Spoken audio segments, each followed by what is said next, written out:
G'day, have I got a story for you? Check the disclaimer. Green bickies again.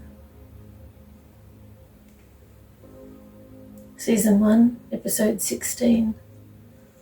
Sleeper Operatives. Previously, as Linda begins to drive the long black car, both Dr. Ivan and Linda are wondering if they are dreaming. I suppose this would seem like a dream to them. Continues. They begin driving towards their home, thinking that they have enough time to pick up a few things before continuing on their way. They must not do that. There are people waiting for them in their home and around their neighbourhood, many of them, all on assignment from this facility. They must not go there. Ambrielle and I have a long conversation with them both in their thoughts, explaining that their whole neighbourhood is populated with people under the Mangler's employ. Many of them have lived unknowing, normal lives up until activation. These people are called sleeper operatives or sleepers. And once activated, they know nothing of who they are or what their lives have been. They only know their objective: detain the scientist. In this moment, it is all they exist for. I can hear many minds in the area around Dr. Ivan's home, and know that not only are they thinking this, they are also mumbling it under their breath. Detain the scientist, detain the scientist, over and over again. I remember hearing my own voice repeating, "I do not see them. I have to ignore it. I am not allowed to. There are no lights. Remember to forget." And many other things.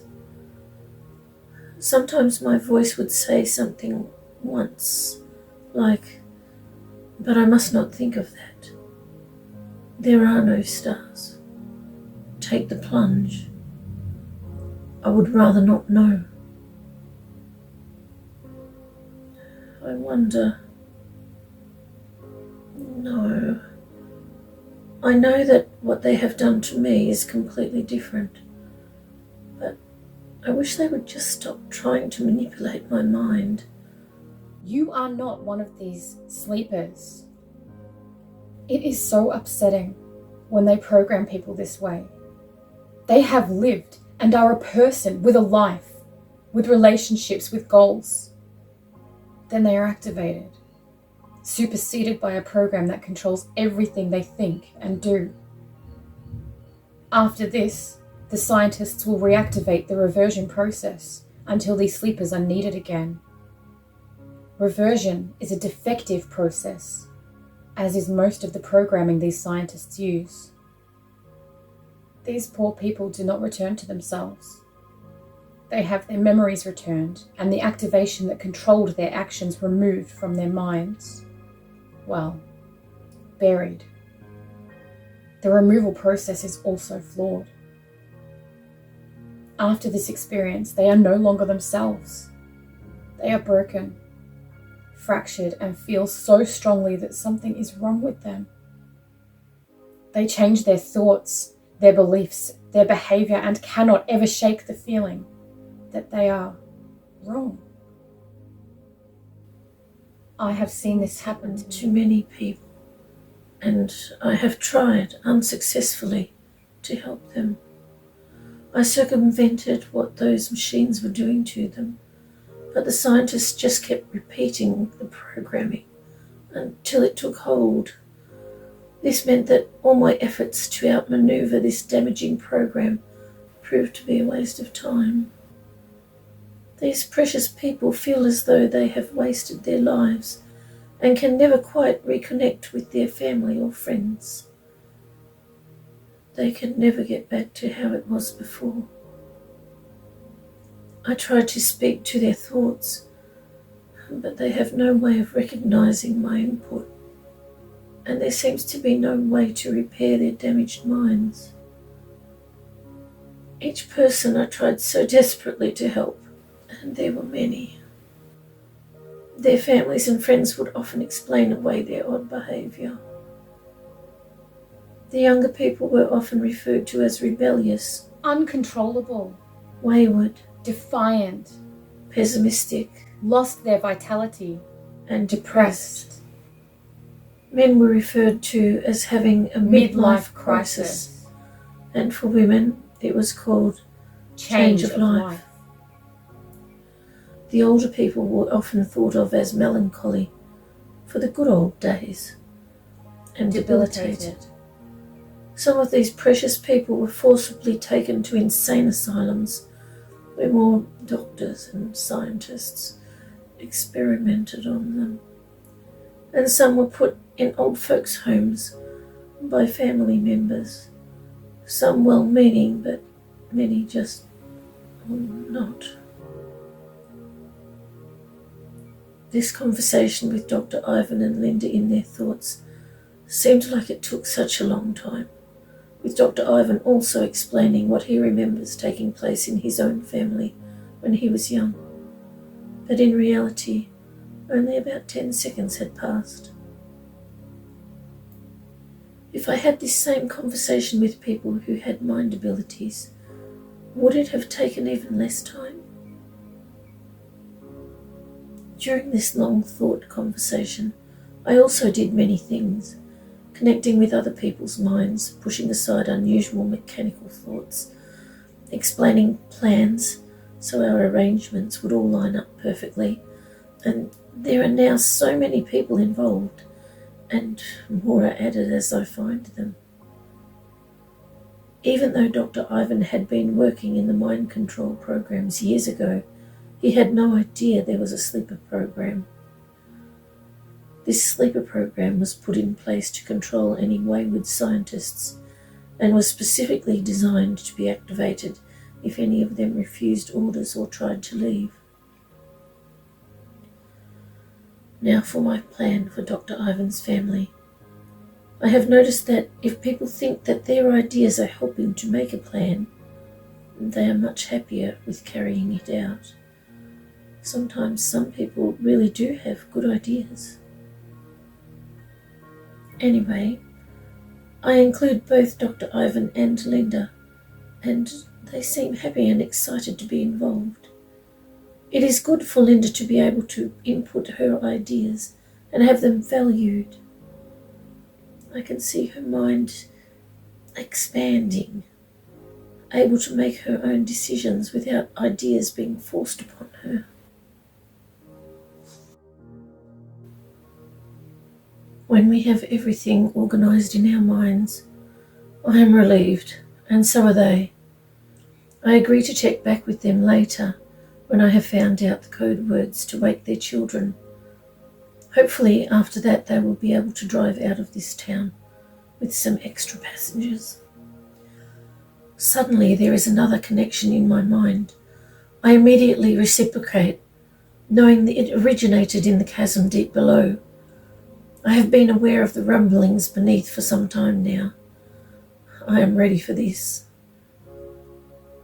I open portals, many of them, one after the other, in the predetermined places according to our plans. I am simultaneously watching those who are trying to track the portals, but we are just too fast for them.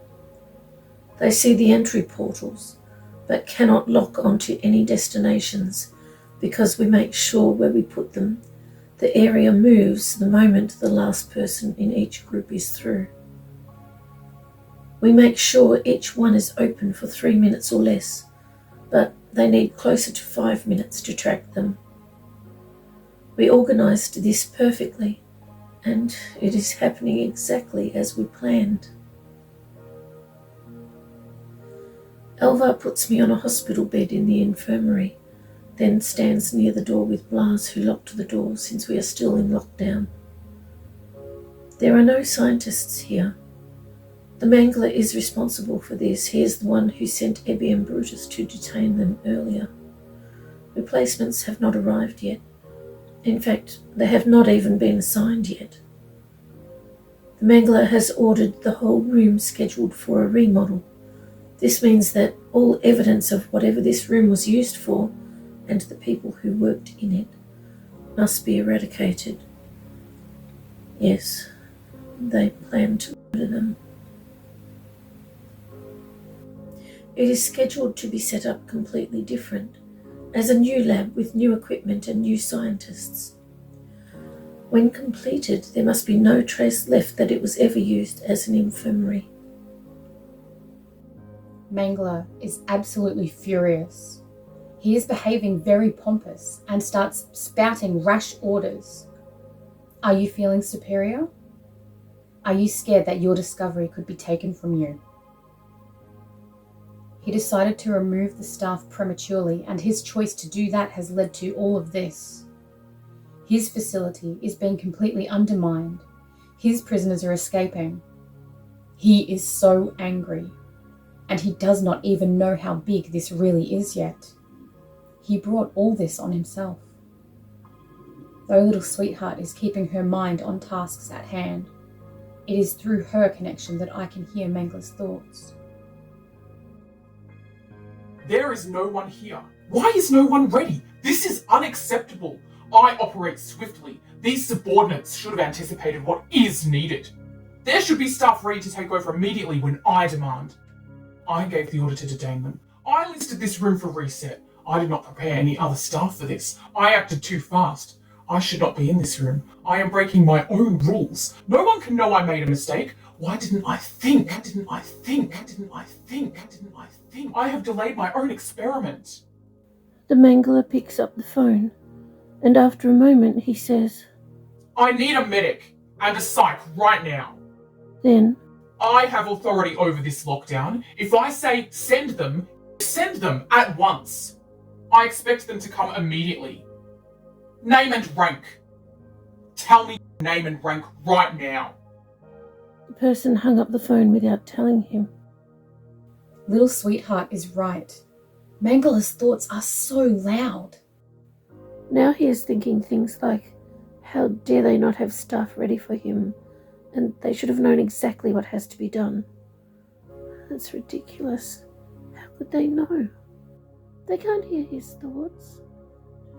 His thoughts are continuing with wondering things like, where is the psych?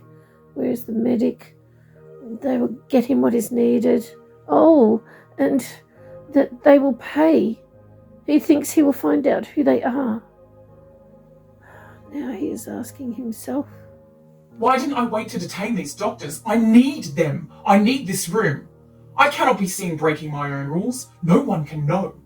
I did not assign replacements yet. Maybe all this would not have happened if I followed my own procedures.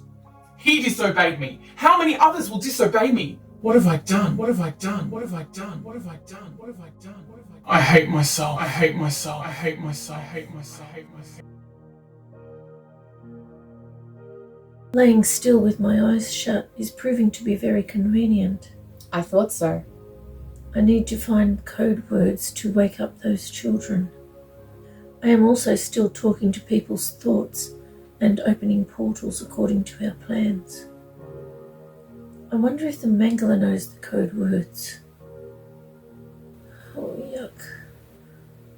There are so many things he has to remember. Right now there are many loud thoughts of what he wants to do to that person when he finds out who it was on the phone. I look deeper and deeper into his mind. Ew.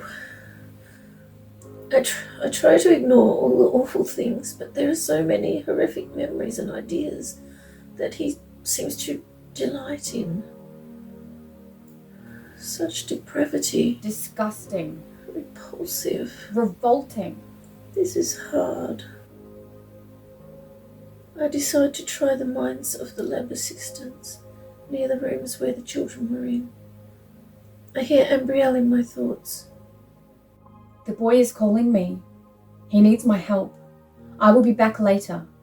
If you need me before I return, just call me, and I will come as soon as I can. The boy? I ask. The boy from the cage? Abrielle has already gone. Even though I have my mind involved in so many things at once, I very quickly scan for the boy. Oh, I find him easily. My mind seems to be so unencumbered. He is still in the same cage, but has moved location. I knew I was not too late. He is so glad to hear from me, and I tell him my plans for not only him, but all those with him who are also caged. He is so excited and agrees with all I have planned, offering some extra suggestions to rescue even more people. He is prepared to wait for the exact right moment, so it will all work perfectly. He seems very excited. Connecting with this new mind from far below in the depths of this chasm has been so beneficial. It is like my mind is free, and everything is so easy to do. I find a female lab assistant who is assigned to children in one of the rooms. There are so many code words in her mind. Through the looking pane, the Queen of Diamonds, down the rabbit hole, the Black Rabbit, Kooky Cobbler, Funny Bunny, Snoozy and Spinifex, Grinning Cat and Inchworm, Sip Me and Munch Me. Still in the back of the long car with his children, Dr. Ivan says the code words as I put them in his thoughts. I look in the minds of other female lab assistants who are assigned to the next rooms. Candy girl, come forth. Good girl. Good night. Candy boy, come forward. Good boy. Good night. Bunny, come forth. Good bunny. Good night. Party girl, come forward. Party girl, retreat. Beautiful boy, come forward. Beautiful boy, retreat. As I am looking at these code words, I know they are not the correct ones for Dr. Ivan's children. How do I know that? There is no time to work that out now. I need to find someone else. I wonder if I heard some of these code words spoken instead of through thought, would they... Actually, I would rather not know.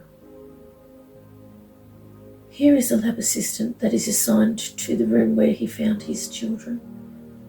Each woman seems to have different code words in their minds. Teeth, schlaf. Schlafen. Over there, klesh. Wecken. Weckorf. Warten. Verwachen. Tour bewahren. Verschürzen. Off her then. Those sound odd. These are more familiar. Uncle Harry. Auntie Ev. Silver slippers. Sapphire shoes. Oil can. Metal man. Sapphire City. The land of because. Dottery Dale. Coco. Choppy Chop Chaps. Leprechaun land. Corrupt Crone. Gwenda. The girl trembles at the code word Gwenda and opens her eyes, and the first thing she hears is her dad telling her that he loves her. She smiles and is trembling with happiness. Ah, so that is what happiness is. Maybe I will experience that one day.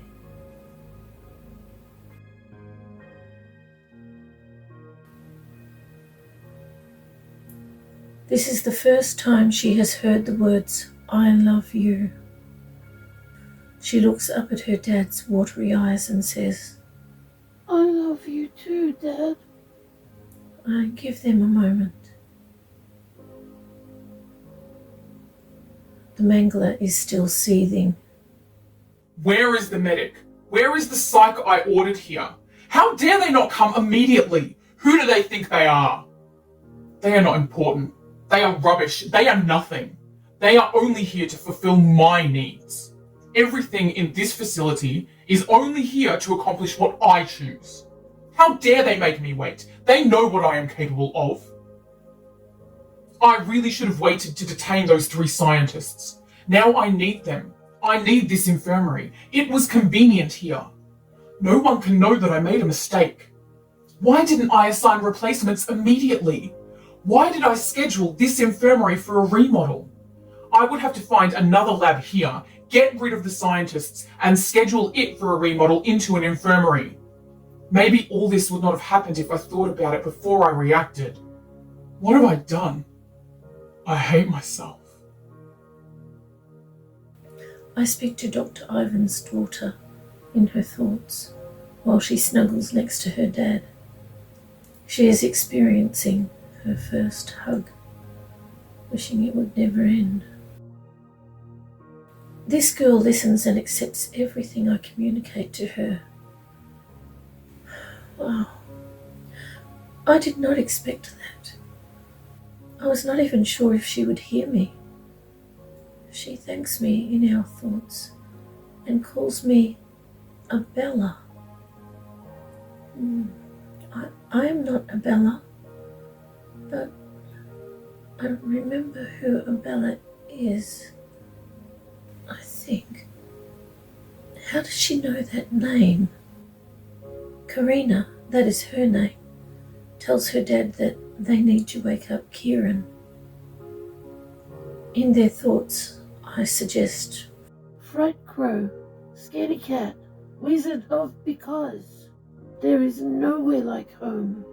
Kieran trembles and opens his eyes when he hears the words, There is nowhere like home. His dad holds him close and Karina hugs him from behind. They both tell him that they love him. He looks up at his dad's teary face and smiles, patting the tears with his small hands.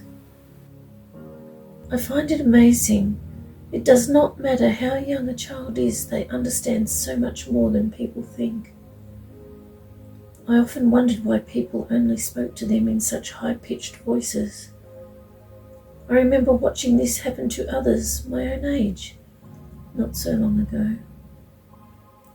I understand that most grown people do not remember when they were that young, but that does not explain this odd behaviour towards them. There is one thing I know. While they are using those high-pitched voices, they usually do not hurt them. Anyway, no matter what happens now, Dr. Ivan's children both know that he loves them. All 3 stay huddled together, and Dr. Ivan thinks that he has never known true happiness until now. He thinks of all the things he has worked so hard for, assuming that he would be happy when all his hard work finally pays off. But at this moment, he knows that it was all worthless without his precious family. I talk to Kieran in his thoughts, just like I did with Karina, but I am not sure if he even hears me. His mind has been so messed up. He has such a lot of memories right near the surface, but they seem very mechanical. Kieran is very young and reminds me so much of my baby. Karina seems so sad, so empty inside regarding her brother. She absolutely adores him, but he does not like her at all. Most of these mechanical memories are of her hurting him. Did she really hurt him? No, they are all false. They are not real. I try to tell him in his thoughts, but he does not hear me. Or maybe he is choosing to ignore me, I'm not sure. I wish I could just brush them aside like I have done for Linda, Lola, Fenella and others. But the women's minds are so different to his. With his mind at this moment, I am not quite sure how, and I would not like to cause any damage. I let Linda know in her thoughts that her children are both awake. She is so relieved. She wants to stop the car immediately so she can hug them and let them know how precious they are to her. I let her know that in just 30 seconds she will be there and ask if she could stop the car to hug them when she arrives. It would be beneficial to have this long car off the road, and she can see from my plans that this car needs to get there quickly. Linda continues to drive a little bit further, so grateful that they are all free. Now, I need to continue to do my parts so our plans all run smoothly. As I connect simultaneously to minds, wow, maybe I should not have checked to see what Dr. Ivan is thinking right now. It is a bit distracting. Did my rescuers see my memories? Do they know what I have done? Why would they want to help me? I am so ashamed of myself for cooperating with that man, Mangler. And for what? I find out that I have been spied on all these years, and my whole family was orchestrated by him. My beautiful wife is hugging my gorgeous children. In the elevator, she said she loves me. My daughter said it too. And even though my son does not speak yet, I could see it in his eyes. I think the Mangler's malicious intentions have backfired on him. What he meant for evil has turned out for good. For me, anyway. This all seems too good to be true. I hope this is not all an elaborate trick. Will these rescuers suddenly turn on us? I do not think so. I think they seem genuine. If either of you are listening to my thoughts, thank you. Thank you so much. Thank you so much for joining us with the cuppa. We appreciate your company.